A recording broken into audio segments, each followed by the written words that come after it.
if we're doing the right thing by them and thinking about how we can enhance our process, our service, and treat them as a customer, then maybe they'll be more obliged to utilizing our services and referring us over the competition. To me, it's so basic and elementary. The agent is the customer, then their customer is, of course, the second customer. Just to piggyback off what you just said, that helps build out process. It helps build out structure. Even in the presentations that we do, and the great members of F13 do as well, we have a banner that says, "Dear agent, without you, there is no me." That's in all industries. Mm-mm. So they're not. But we never play down to the unprofessional one. We always play up. Matt Weaver, the #1 mortgage originator in the United States for most loans closed in 2023 and #1 in the state of Florida from 2020 to present, has spent over 27 years mastering the purchase market, earning more than 16 #1 titles across his career. Max Fisch, 2024's #1 originator in the United States under 30 and #2 in the state of Florida, achieved those titles within just 5 years of entering the mortgage industry, compressing decades of growth into a few extraordinary years. Collectively, they've helped more than 40,000 families purchase their first home. Now partners and looking to improve the industry on a national scale, Matt and Max share their winning formula, team structure, and systems with originators who want to scale from elite to extraordinary levels.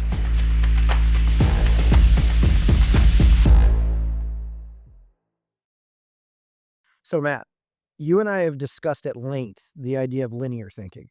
Yes. Okay.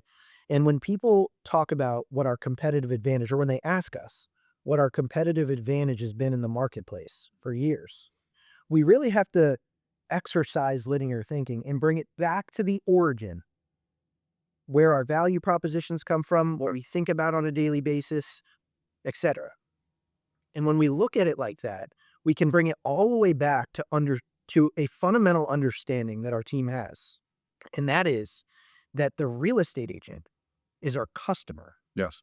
Which, by the way, can sound so fundamental and elementary, but it is not something that is talked about in our industry. Correct. Which I find interesting. Right. And you've been talking about that for what, 2 decades now? Almost, yeah. Oh, you're aging me a little bit. So I've been in the industry for 27 years, but my story in terms of building out a team starts in 2010. It was during that time, I'll never forget it. My wife, of course, was pregnant with our firstborn, Alexander. And for those that don't have children, you'll probably, if and when that day comes, it adds a different layer of motivation to you. I was always a motivated guy, but when I knew that I had a newborn on the way, okay, it added an extra layer of motivation. So I sat with my wife, I sat with my, may he rest in peace, my father, and my mother as well, and we sat down and we talked about the fact of me going all in and taking my business to a different level. And so immediately what I decided to do was first clearly articulate in my mind who my customer was, which I wrote out: the real estate agent is my customer. And so when I wrote out that the real estate agent is my customer, then I had to write out defined value propositions that wrap the agent's, the customer's, sales cycle from beginning to end, which I came up with our 4 pillars of value, which, if we look at those carefully, as you know, wrap the agent, which is our customer's, sales cycle from beginning to end to give them the highest quality of service while they're doing a transaction from beginning to end, ending with our 4th pillar, growing together, which is designed to repeat the cycle of getting a new buyer, et cetera, et cetera. But the premise behind it all is knowing who our customer is. You see, I think a lot of originators have maybe not the most fundamental understanding of that, even though it sounds fundamental. Okay, a lot of originators treat agents as peers, treat agents as equals. They talk to them as if they're not a customer, as if they're a pal at a bar or whatever it may be. Whereas for us, ranging from myself to you to every single team member on the team, we speak to the agent as a customer. So for example, if they, even to this day, if I get a text message, "Hey Matt, what's going on with Jane Doe?" Immediately, the way that I respond is, thank you so much. Allow me to look into, and I'll advise ASAP. Okay. Thank you so much. Allow me to look into, and I'll advise ASAP. Thank you, Matt. My response, with pleasure. It's a customer. Doesn't matter if that agent is brand new. Doesn't matter if that agent sells 1 home a year, 300 homes a year. None of it matters. They're a customer. Period. End of story. So we communicate to them as a customer. But not only that, not only does it help with communication and allow you to scale because they feel that as the customer, it also allows you to think about how you can add more value to the customer. Because what you're trying to do is you're trying to always earn their business. And if you're treating them as an equal, what do I mean by equal? A lot of originators feel that, okay, they have a buyer that needs a mortgage. So I'll close the mortgage, or sometimes they'll use the word deal. I'll close the deal, okay? And that's that. So my service is done. Where for us, we have an understanding that that agent can choose anybody. But if we're doing the right thing by them and thinking about how we can enhance our process, our service, and treat them as a customer, then maybe they'll be more obliged to utilizing our services and referring us over the competition. So the way we communicate our dialogue, our value propositions, everything is wrapped around the customer that we serve. We talk about going to a restaurant tonight. Okay, I use this analogy all the time. All right. You and Natasha go to dinner tonight. You go to Capitol Grill. Okay. The server comes over to the table. Do we want the server to talk to us as a peer or an equal? Or do we want the server to talk to us as a customer? Peer, equal. Would you guys like some water? Customer. Thank you so much for joining us here this evening. My name is Eric. I'll be your server tonight. Can I start you off with water? You say yes. He says flat or sparkling. You say sparkling. Wonderful. I'll go ahead and get your sparkling water and tell you tonight's specials. See, the server understands who their customer is. Big difference, isn't it? Without a doubt. Even in the presentations that we do, and the great members of F13 do as well, we have a banner that says, "Dear agent, without you, there is no me." That's correct. And I just find it as a constant reminder because it's a mindset. Right. And if we don't view the agent and the agent community that way, it's going to come out in our thinking. It's going to come out in the things that we do. And I have to get this off. I got to tell you a story of some of my experience this weekend because it just was a clear indicator of how the origination community views or views real estate agents and how they think about them or lack thereof. Okay. Okay. So I was on Instagram.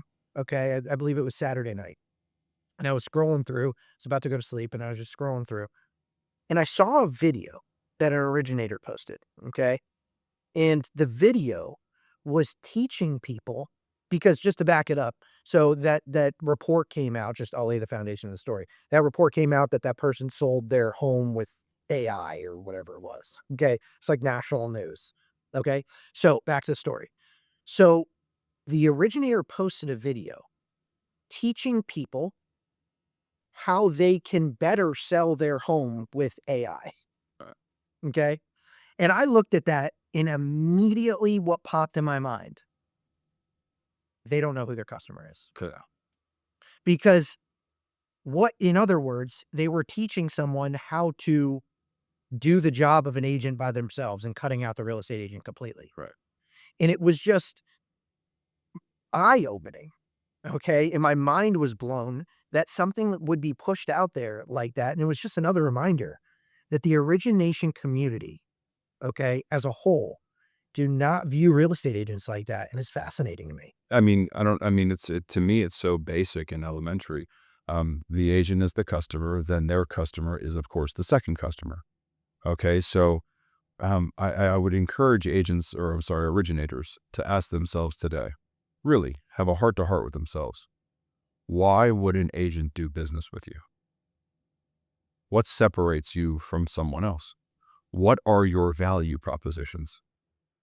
And if you can't clearly articulate that, then I don't think you're thinking of your customer enough. Okay. Because just doing a loan and closing on time, that's a prerequisite. Doesn't do anything. That's par for the course. The Asian community is not stupid. Okay. They know who is putting in the extra time. They know who is treating them as the customer. So I know some originators are probably thinking in their mind, yeah, well, some of them are not that professional in terms of real estate agents. That's in all industries. Mm-mm. So they're not. But we never play down to the unprofessional one. We always play up. You wouldn't tell your kids if they're on a team, okay, well, regardless of what sport, basketball, football, and they're about to play another team that, let's just say, is of not as high caliber. You wouldn't tell your kids to play down, would you? And so, like the same way here, you don't play down to the customer. You always play up, and you always treat them as the customer, regardless of their production, regardless of how many years they've been in the industry. So that's just been our mindset on the matter. So, I mean, what has clearly defined us over the competition is just that genuine understanding of knowing who our customer is, treating them as a customer. And when we do that, you're in our 10 a.m. meetings every day. Mm. We're constantly talking about, okay, how can this better enhance the customer that we're serving and their process? How can it help them sell just a little bit more real estate? Mm-hmm. That's the name of the game. Without a doubt. And just to piggyback off what you just said, that helps build out process. It helps build out structure in originator's business, because if we're thinking about what's best for the customer, it'll come out in our process, in the things that we put out on social media. And so in our speech, so on and so forth. And I just think that that's very key when we're building our business, is really honing in and having a deep understanding of that. So thank you for sharing that, because it really is a lost thing in our industry, and it just serves as a constant reminder that we have to continue thinking, and it starts with the origin of understanding who our customer is. So thanks, Matt, as always. Let's continue winning.